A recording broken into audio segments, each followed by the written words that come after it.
and welcome to Finextra. I'm Emily Hall at Sibos 2015 and I'm here with Calmejane of Lloyds Bank. Thank you very much for joining me. Thank you, Billy. So we're hearing a lot about investment in fintech. What about investment in digital banks? We learned the lessons of this 3-year journey we started on, and we launched our transformation program, where this time we don't just take the digital channel and digital proposition, but we actually redesign the front end, the middle office and the back end. And some of the first propositions that have been out on the market are our mortgage agreement in principle, where at any moment in time, the customer on his mobile can in less than 10 minutes receive the agreement in principle for his mortgage. And what do you think the best way for banks to work with fintechs is? So there is different ways banks engage with startups. One of the most easy ways that lots of banks are doing is setting up your own accelerators, doing events, setting up an incubator internally.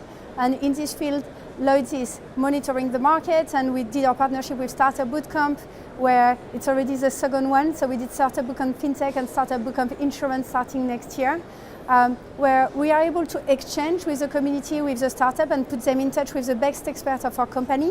At the same time that they can have a flavor about what are those new techniques of lean startup and service design that are coming more for the startup industry.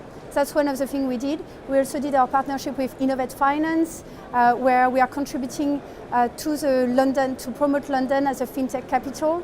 And we play with the different actors here, so there is not only banks but also regulator, investment, other tech giants that all mobilize together to build the industry in order to deliver better results for our customers. A second way to engage with startup is partnership, and you will see, for example, the example of Lending Club that did their partnership. You will also observe some acquisition directly, like Simples that have been acquired a couple of years ago by BBVA.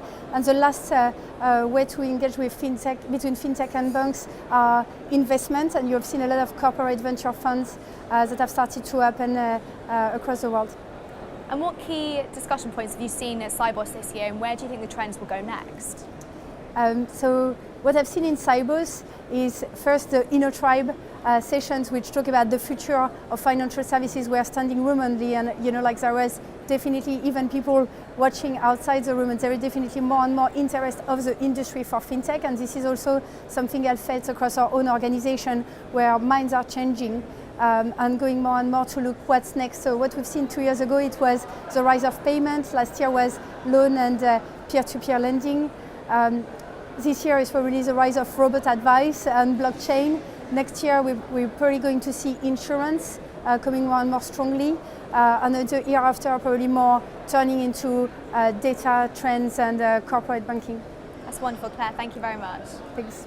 And thank you for watching.